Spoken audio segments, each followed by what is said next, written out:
Perang nuklir pecah di Eropa, NATO siagakan 5.000 brigade lapis baja di perbatasan Rusia, Putin temui pimpinan militer Muslim Chechnya.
NATO mengerahkan brigade lapis baja berkekuatan 5.000 personil di dekat perbatasan Finlandia dengan Rusia untuk mencegah ancaman eksternal, menurut laporan Iltalehti.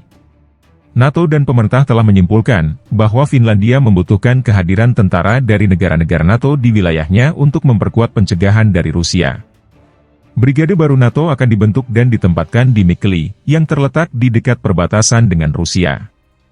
Untuk memimpin militer baru, markas besar NATO sedang dibangun, yang akan berada di bawah markas besar aliansi di Norfolk, AS. Persiapan untuk pendirian markas besar telah berlangsung sejak musim semi lalu. Khususnya, Laksamana Muda Tim Henry, wakil komandan markas besar operasi gabungan NATO di Norfolk, mengunjungi Mikkeli. Selama kunjungan tersebut, Henry mengatakan bahwa NATO ingin menyampaikan pesan langsung kepada Rusia dan melakukannya secara terbuka.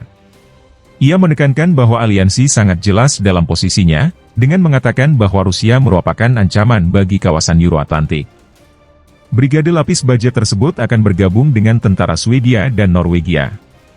Keputusan tersebut telah dibuat dan diharapkan perwakilan NATO dan otoritas Finlandia akan mengumumkan pengerahan unit baru dalam beberapa minggu mendatang. Putin temui pimpinan militer Muslim Czech.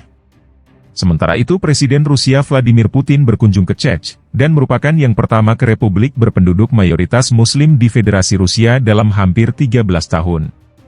Presiden Rusia Vladimir Putin melakukan perjalanan mendadak ke Czechnya pada hari Selasa, saat serangan lintas perbatasan Ukraina ke wilayah barat Rusia Kursk memasuki minggu ketiga.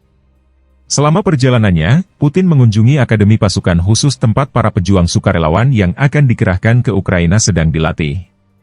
Putin memuji para relawan dan mengatakan bahwa selama Rusia memiliki orang-orang seperti mereka, Rusia akan menjadi tak terkalahkan, menurut laporan badan-badan negara Rusia.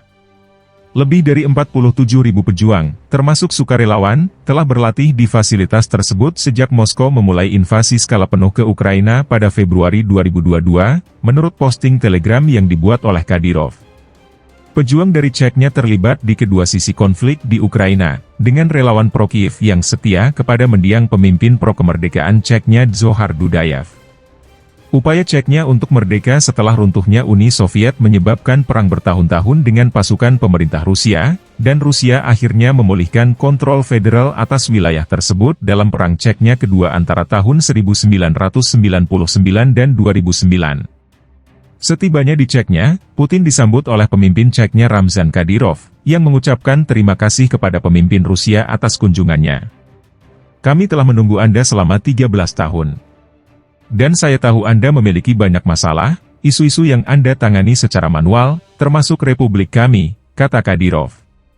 Pemimpin Czechnya mengonfirmasi bahwa Republik tersebut memiliki puluhan ribu prajurit cadangan yang siap berperang melawan Ukraina, menurut media pemerintah Rusia. Tidak jelas apakah salah satu dari pejuang ini akan dipanggil untuk membantu pertempuran melawan pasukan Ukraina di wilayah Kursk, tempat Kiev melancarkan serangan mendadak awal bulan ini yang mengejutkan Moskow. Kremlin mengandalkan Kadyrov untuk menjaga stabilitas Kaukasus Utara setelah bertahun-tahun dilanda kekacauan.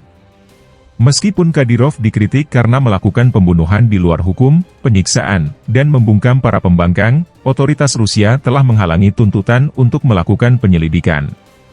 Sebelum mengunjungi Chechnya, Putin melakukan perjalanan ke Beslan di Provinsi Kaukasus Osetia Utara.